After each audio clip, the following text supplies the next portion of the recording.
Azərbaycanda ərizə və şikayətlərə niyə 30 gün ərzində cavab verilməlidir? Hansısa uyğun normativ hüquqi aktlara bir bənd əlavə eləyək ki, Azərbaycanda ərizə və şikayətlərə 10 gün ərzində cavab verilsin.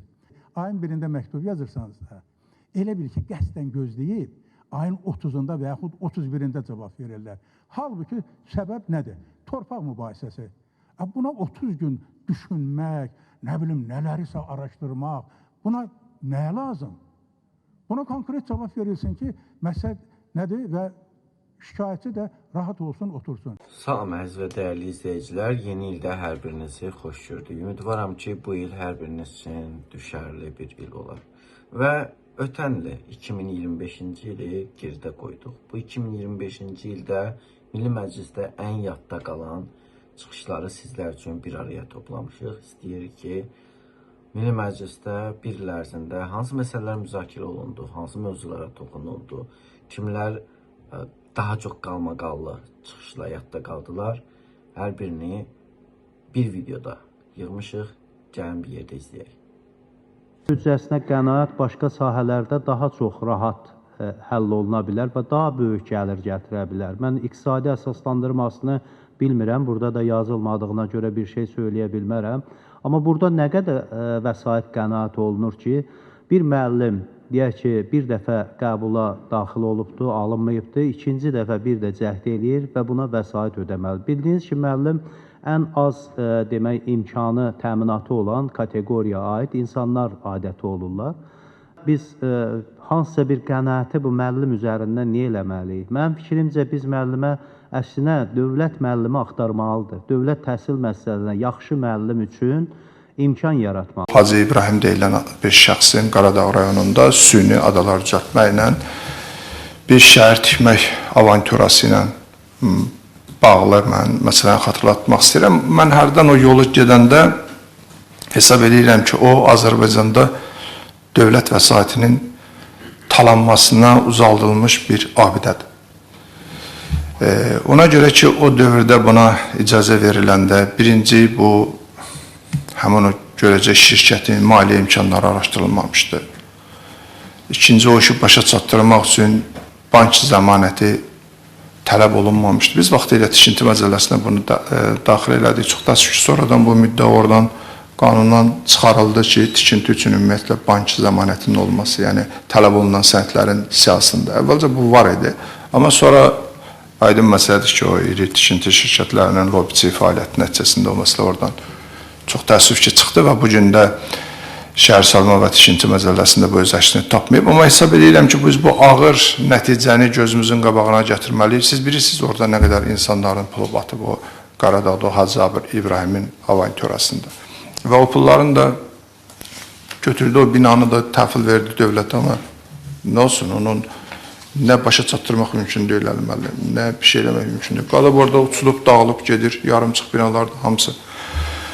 Ona görə də belə bir qanunun qəbul olunmasını mən çox müsbət qiymətləndirirəm və təşəkkür edirəm ki, nəhayət ki, bu məsələ qanunvericilik səviyyəsində özləşsin, bu məsələlər qanunvericilik səviyyəsində öz həllini tapacaq. İndi hazırda biz bilirik ki, Sibrizdə, Emin Ağalarov bilirsiniz, Sibriz, Bilgəhdə, o da dənizin içərisində bir reklamı gedir televiziyalarda, mətbuatda, siz yəqin ki, hamınız bunu görürsünüz YouTube-da.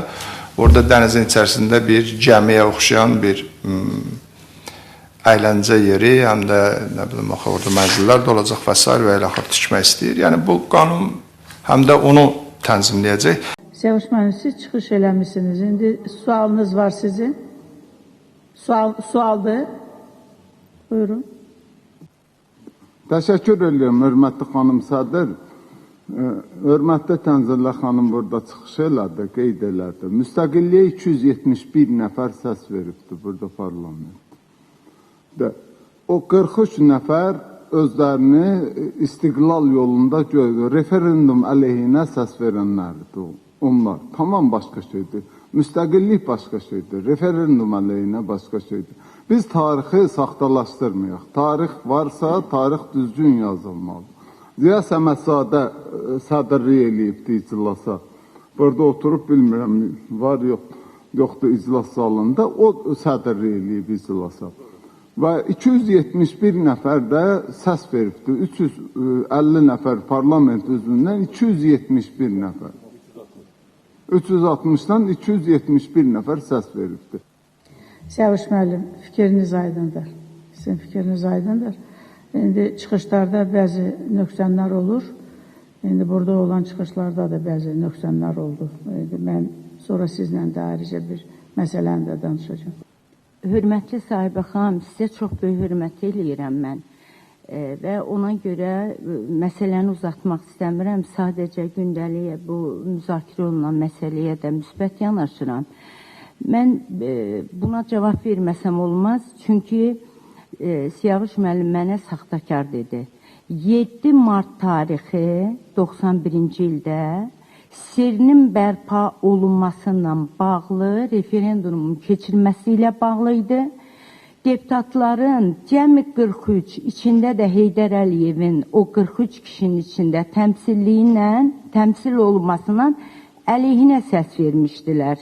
Bu da müstəqilliyimizə xidmət idi. Mən bunu demək istəyirəm, məni yanlış anladı.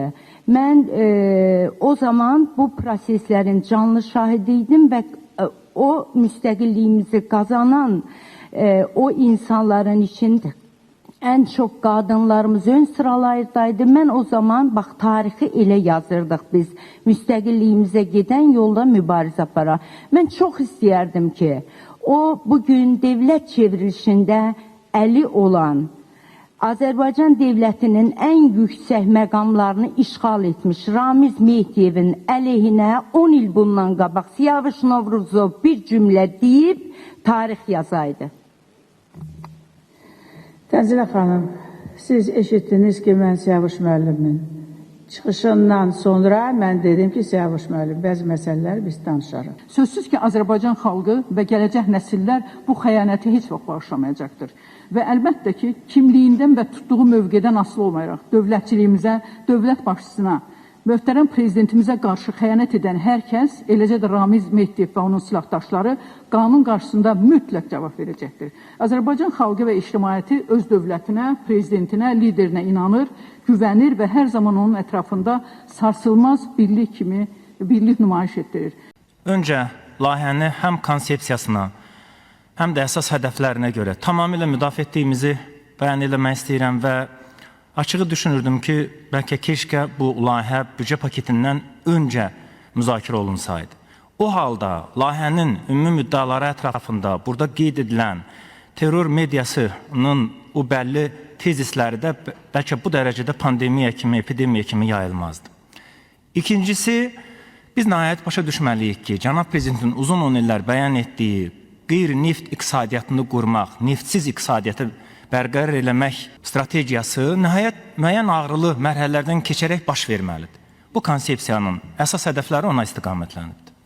3. Biz görürük ki, dünyada vergi və gömrük rüsumları qlobal müharibənin necə alətləridir, silahlarıdır.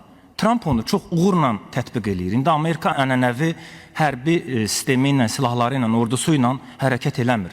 Yəni, dünyada tarif savaşları daha çox özünü göstərir. Ona görə də Azərbaycan dövləti də öz müstəqil məramını bu platformalara daşımağa çalışır. Dördüncüsü, Gürcüstanda inqilaba 2003-də müxtəlif münasibət bəsləmək olar, amma hakimiyyət dəyişikliyinə rəğmən iqtidara gələn qüvvələr Azərbaycana uzun 10 illərdən yüksək münasibətini qoruyub saxladılar. Saakashvili bəyan eləyir ki, o hakimiyyəti artıq götürəndən sonra İqtisadiyyat naziri Kaxa Bendukidzeni çağırır yanına və deyir ki, indi neyniyəcəyik?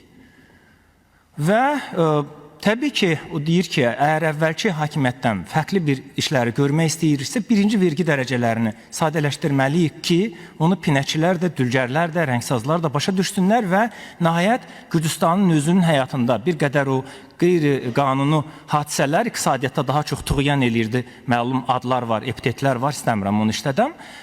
O baş verdi və nəhayətdə bugün Azərbaycan insanı da SOCAR şirkəti başda olmaqla 3.5 milyard dolları qonşu coğrafiyacan bizdən kiçik olan əraziyə qoyur. Biz bunun səbəblərini təhlil etməliydik ki, kapital bizim ölkəmizdən kənara nə üçün gedir? Ona görə də layihədə baxın.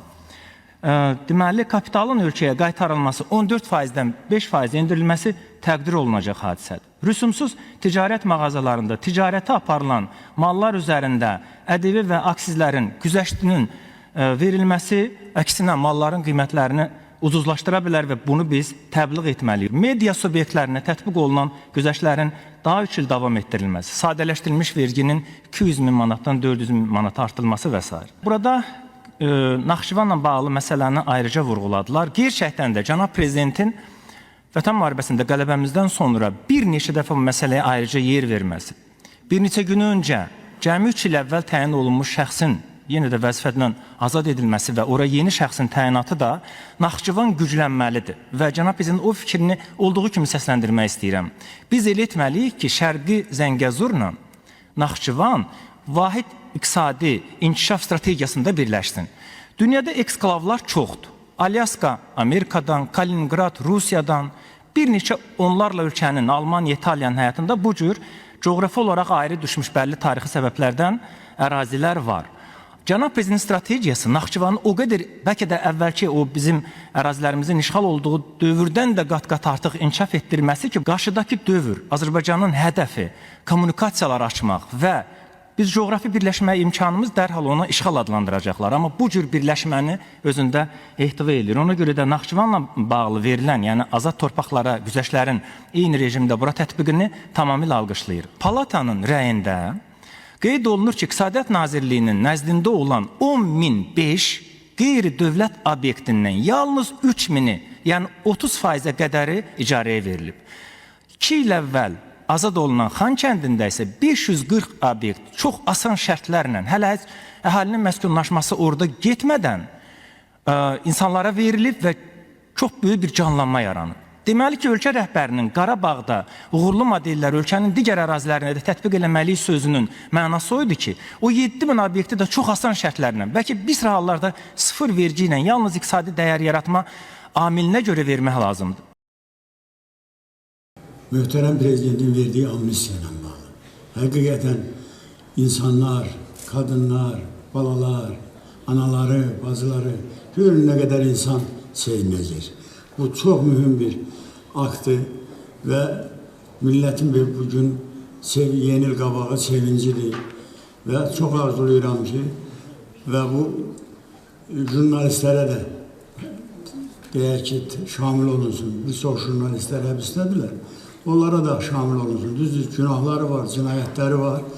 Amma cinayətləri bağışlamaq olur. Bir daha çıxan tutaqları təbrik edirəm. İndi çıxacaqlar. Bir də ora qayıtmasınlar və cinayət törətməsinlər. Möhtərəm prezidentimizə də eşq olsun. Ona da uzun ömür arzulayıram. Sağ olun, diqqətinizə verin. 2026-cı ilin dövlət büdcəsi ölkəmizin iqtisadi inkişaf trayektoriyasını müəyyən edən başlıca sənəddir. Təqdim olunan büdcə layihəsini diqqətlə təhlil etdikdə görürəm ki, bir sıra fundamental suallar açıq qalıb. Həmin sualları sağlam, fərqli yanaşma əsasında diqqətinizə çatdırmaq istəyirəm. Birinci məsələ büdcənin gəlirlər hissəsinin dayanıqlığıdır. Gəlirlərin mühüm hissəsi hələ də neft-qaz sektorundan asılı vəziyyətdədir. Əsas fokusu qeyri-neft sektorunun inkişafına yönəltməliyik. Bunu hər zaman deyirik. Bu sayədə zənnimcə daha çox təşəbbüs edirik, danışırıq, real nəticə isə zəif görünür. Çünki qeyri-neft sektorunun artımı əsasən neft və qaz layihələrinə bağlı sahələrin inkişafından qaynaqlanır və bunu real artım kimi görmək nə dərəcədə düzgündür. İkinci məsələ inflyasiya və əhalinin alıcılıq qabiliyyətidir. Büdcə layihəsində sosial paket normaldır, artımlar nəzərdə tutulub. Amma gəlin etiraf edək, bu artımlar insanların minimal yaşayış tələbləri və real inflyasiya fonunda əhəmiyyətini yitirmiş olur. Qiymətlər sürətlə artır, orta təbəqə daralır, sosial həssas qruplar daha çox çətinliklə üzləşir. Əmək haqqı və pensiya artımları var. Real bazarda isə bu artımın təsiri az hiss olunur. Üçüncü məsələ investisiya xərclərinin strukturudur. Büdcədə investisiya layihələri üçün böyük məbləğ nəzərdə tutulsa da, şəffaflıq hələ də əsas problem olaraq qalır. Hansı layihənin ölkə iqtisadiyyatına hansı effekt verəcəyi konkret şəkildə göstərilmir. İnvestisiya proqramlarında prioritetlər bəzən siyasi, bəzən inzibati qərarlarla formalaşır. İqtisadi rasional yanaşma isə ikinci plana keçir. Nəticədə xərclərin effektivliyi azalır, büdcə vəsaiti xərclənir, amma ölkə iqtisadiyyatı həmin xərclərin dəyərini tam qaytara bilmir. Dördüncü məsələ regionların inkişafı. Büdcə bölgüsü yenə də mərkəz yönümlüdür. Regionlarda demokratik boşalma, işsizlik davam edir. Regionlara ayrılan vəsaitlər struktural dəyişikliklərə deyil, daha çox görünüşə gözəl layihələrə yönəlir. Bu isə strateji yanaşma deyil. Regionlar iqtisadiyyatın sütunudur və onların inkişafı olmadan qeyri-neft sektorunun artımından danışmaq mümkün olmaz. Regionlar iqtisadi sərbəstlik və iqtisadi idarəçilik məsələsində mərkəzdən asılı duruma salınmamalıdır. Nə qədər ki, bu belə olacaq, regionlar istədiyimiz kimi inkişaf etməyəcək. 5-ci məsələ dövlət borcu və idarəetmə xərcləridir. Büdcə xərcləri əsasında dövlət idarəçiliyinə ayrılan vəsait yenə yüksəkdir. Dövlət borcunun xidmətinə görə ödənişlər də artır. Biz dövlət aparatını optimallaşdırmadan, idarəetməni şəffaflaşdırmadan xərcləri effektiv edə bilmərik. Bu qədər nəzarətə, nəzarət qurumuna, bu qədər icra orqanlarına nə ehtiyac var ki? İqtisadi regionlar üzrə bir icra orqanı və prezidentin siyasətini müəyyənləşdirən və siyasi vəzifə daşıyan səlahiyyətli nümayəndə daha çevik və səmərəli inkişafa təkan verə bilər. Hörmətli həmkarlar, tənqidim destruktiv deyil, əksinə konstruktivdir. Çünki büdcə bizim ortaq sənədimizdir, ölkənin iqtisadi taleyini müəyyən edən çərçivədir. Mən hesab edirəm ki, büdcənin gəlirlər hissəsi daha realist və diversifikasiya olunmuş şəkildə tərtib edilməlidir. Sosial sahədə artımlar real inflyasiya ilə müqayisədə daha adekvat olmalıdır. İnvestisiya proqramları tam şəffaf və nəticə yönümlü struktura salınmalıdır. Regionlara ayrılan vəsaitlər real istehsal və məşğulluq yaradan layihələrə yönəldilməlidir. Dövlət idarəçiliyinin xərcləri optimallaşdırılmalıdır.